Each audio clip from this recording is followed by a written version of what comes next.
ಎಲ್ಲರಿಗೂ ನಮಸ್ತೆ. ಸಾಯಿ ಕೃಷ್ಣ ಚಾನಲ್ ವತಿಯಿಂದ ಎಲ್ಲರಿಗೂ ಧನ್ಯವಾದಗಳನ್ನು ಹಾಗೂ ನಮಸ್ಕಾರಗಳನ್ನು ಅರ್ಪಿಸುತ್ತಾ ಸಾಯಿ ಸಚ್ಚರಿತ್ಯ 8ನೇ ಅಧ್ಯಾಯವನ್ನು ಆರಂಭಿಸೋಣ. ಎಲ್ಲರಿಗೂ ಕಾರ್ತಿಕ ಮಾಸದ ಶುಭಾಶಯಗಳನ್ನು ಸಹ ಕೊಡ್ತಾ ಇದ್ದೀನಿ. ಎಲ್ಲರೂ ಚೆನ್ನಾಗಿದ್ದಾರೆ ಅಂತ ಭಾವಿಸ್ತಾ ಇದ್ದೀನಿ. ಹಾಗೂ ಭಗವಾನ್ ಸಾಯಿ ಹಾಗೂ ಕೃಷ್ಣ ಪರಮಾತ್ಮ ನಿಮಗೆಲ್ಲರಿಗೂ ಒಳ್ಳೆಯದನ್ನು ಮಾಡಲಿ ಅಂತ ಪ್ರೇಯರ್ ಮಾಡ್ಕೋತಾ ಅಧ್ಯಯನ 8 ಆರಂಭಿಸ್ತಾ ಇದ್ದೀನಿ.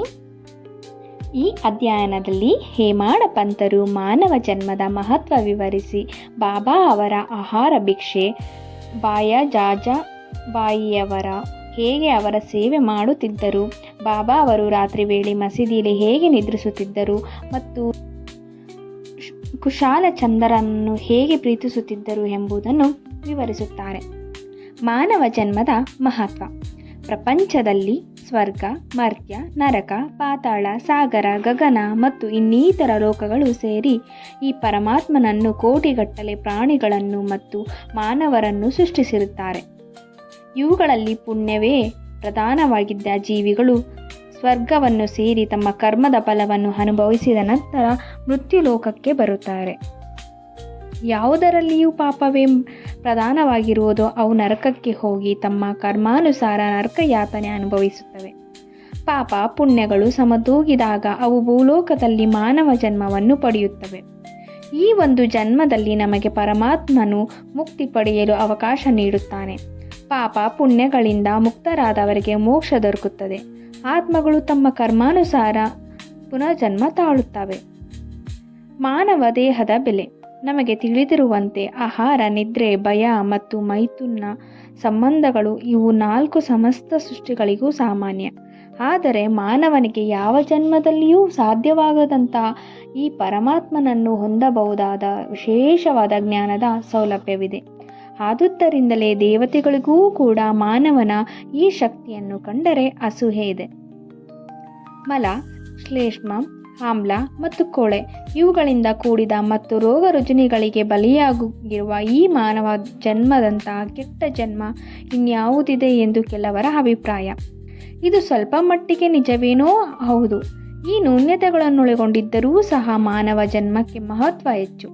ಏಕೆಂದರೆ ಮಾನವನಿಗೆ ಜ್ಞಾನವನ್ನು ಪಡೆಯುವ ಶಕ್ತಿ ಇದೆ. ಮಾನವನು ಈ ದೇಹದ ಮತ್ತು ಪ್ರಪಂಚದ ತಾತ್ಕಾಲಿಕತೆ, ಇಂದ್ರಿಯ ಭೋಗಗಳಲ್ಲಿ ಜಿಗುಪ್ಸೆ, ಸತ್ಯ ಮತ್ತು ಮಿಥ್ಯದ ಸಾಮರ್ಥ್ಯ ಮತ್ತು ಇವುಗಳನ್ನು ತುಲನೆ ಮಾಡಿ ಆ ಪರಮಾತ್ಮನನ್ನು ಹೊಂದಲು ಸಹಾಯಕವಾದ ಜ್ಞಾನವನ್ನು ಹೊಂದಬಹುದು. ಮಾನವ ಜನ್ಮ ಮಲಮಯ ಎಂದು ಉದಾಸೀನವಾದರೆ ಆ ಪರಮಾತ್ಮನನ್ನು ಹೊಂದುವ ಸೌಲಭ್ಯ ಕಳೆದುಕೊಳ್ಳುತ್ತಾರೆ. ಇಂದ್ರಿಯ ಸುಖಭೋಗಗಳೇ ಲೇಸೆಂದು ಅತ್ತ ಕಡೆ ಮನ ಹರಿಸಿದರೆ ನರಕದ ಬಾಗಿಲು ಕಾದಿರುತ್ತದೆ.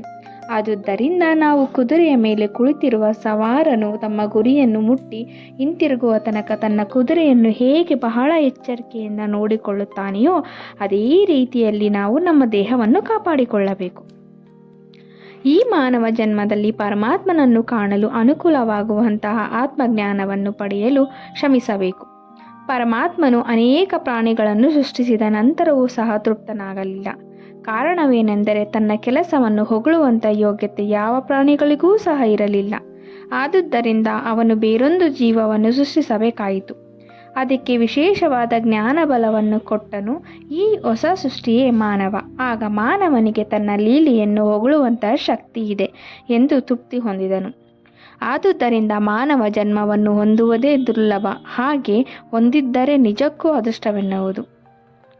ಎಲ್ಲದಕ್ಕಿಂತಲೂ ವಿಶೇಷವಾದುದು ಬಾಬಾ ಅವರ ಚರಣಾರವಿಂದಗಳಲ್ಲಿ ಸೇವೆ ಸಲ್ಲಿಸುವ ಸೌಭಾಗ್ಯ ದೊರಕಿರುವುದು. ಮಾನವನ ಕರ್ತವ್ಯ. ಮಾನವ ಜನ್ಮವು ಅಮೂಲ್ಯವಾದುದು.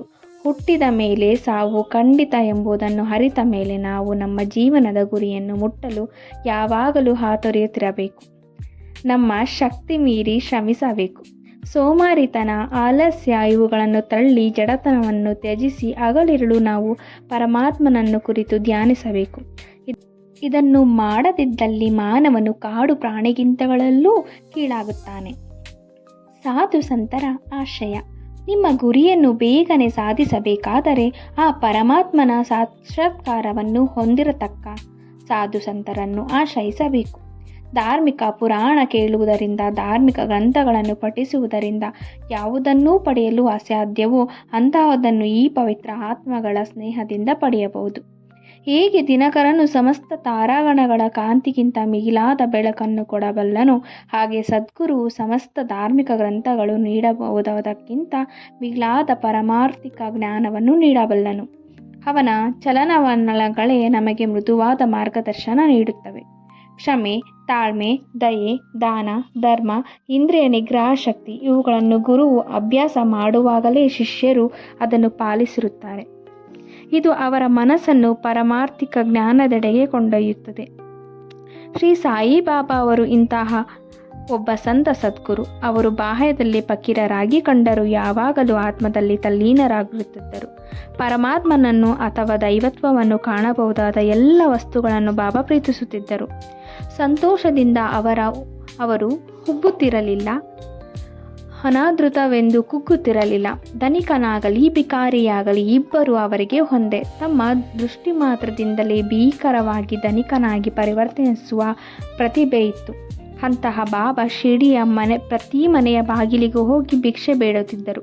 ಅದು ಹೇಗೆಂಬುದು ಈಗ ನೋಡೋಣ. ಬಾಬಾ ಅವರ ಭಿಕ್ಷೆ.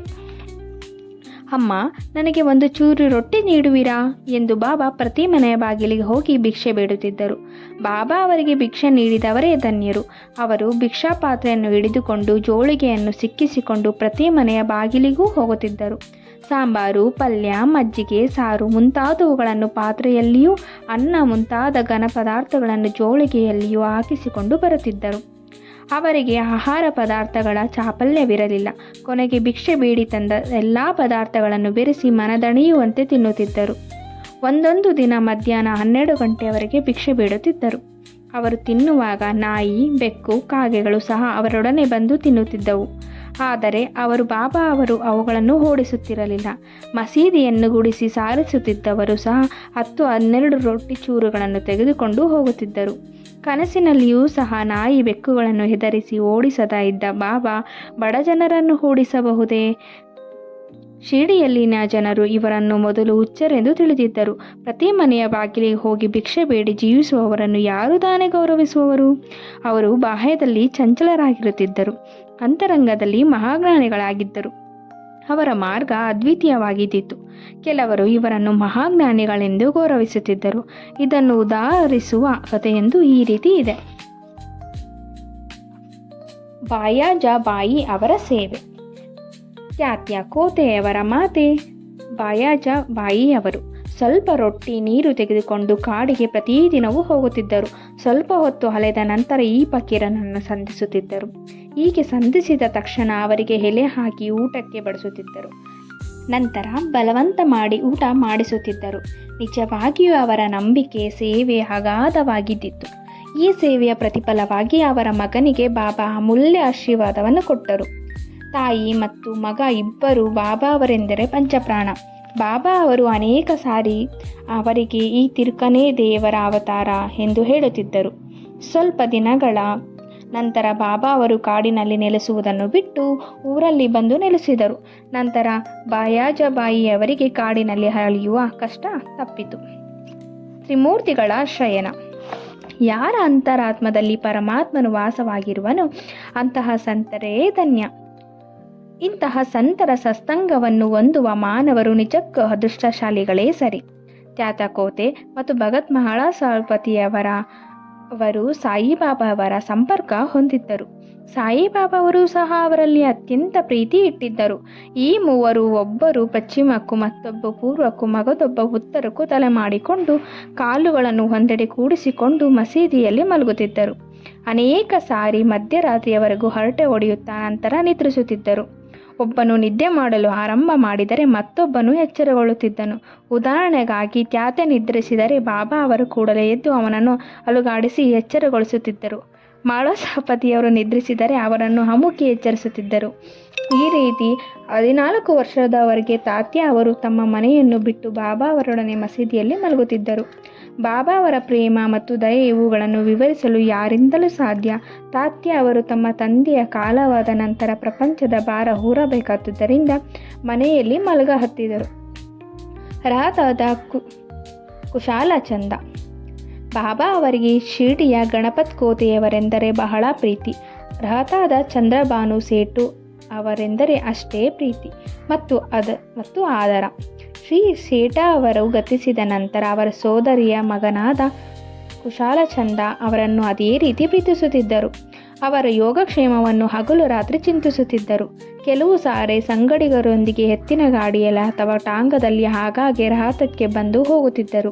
ರಹತಕ್ಕೆ ಹೋದ ಅಲ್ಲಿನ ಭಕ್ತರು ವಾದ್ಯ, ಮೃದಂಗ ಮೊದಲಾದ ವಾದ್ಯ ವೈಭವದೊಡನೆ ಬಾಬಾ ಅವರನ್ನು ಸ್ವಾಗತಿಸುತ್ತಿದ್ದರು. ನಂತರ ಊರಿನಲ್ಲಿ ಮೆರವಣಿಗೆ ಮಾಡುತ್ತಿದ್ದರು. ಕುಶಾಲಚಂದ್ರರು ಬಾಬಾ ಅವರನ್ನು ಮನೆಗೆ ಕರೆದುಕೊಂಡು ಹೋಗಿ ಆದರಾತಿಥ್ಯ ಮಾಡುತ್ತಿದ್ದರು.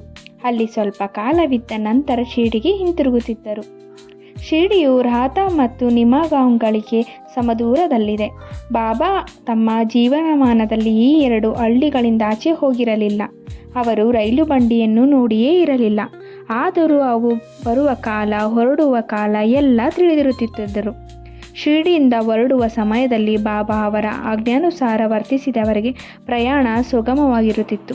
ಉಳಿದವರಿಗೆ ತೊಡರುಗಳು ಸಾಮಾನ್ಯವಾಗಿ ಸಂಭವಿಸುತ್ತಿದ್ದವು. ಈ ವಿಚಾರವನ್ನು ಮುಂದಿನ ಅಧ್ಯಯನದಲ್ಲಿ ನೋಡೋಣ. ಶ್ರೀ ಸಾಯಿ ಪ್ರಣಾಮಗಳು. ಯಾರಿಗೆಲ್ಲೂ ಈ ಸಾಯಿಯ 8ನೇ ಅಧ್ಯಾಯವು ಸಚ್ಚರಿತೆಯ ಅಧ್ಯಾಯವು ಇಷ್ಟ ಆಯಿತು, ದಯವಿಟ್ಟು ಲೈಕ್ ಮಾಡಿ, ಶೇರ್ ಮಾಡಿ. ನನ್ನ ಚಾನಲ್ನ ಇನ್ನೂ ಯಾರೆಲ್ಲ ಸಬ್ಸ್ಕ್ರೈಬ್ ಮಾಡ್ಕೊಂಡಿಲ್ಲ, ಪ್ಲೀಸ್ ಸಬ್ಸ್ಕ್ರೈಬ್ ಮಾಡ್ಕೊಳ್ಳಿ. ಸಾಯಿ ಕೃಪೆಗೆ ಪಾತ್ರರಾಗಿ. ಸರ್ವೋ ಜನೋ ಸುಖಿನೋ ಭವಂತು, ಸರ್ವರಿಗೂ ಸನ್ಮಂಗಳಾಂತಿ ಭವಂತು. ಜೈ ಸಾಯಿರಾಮ್.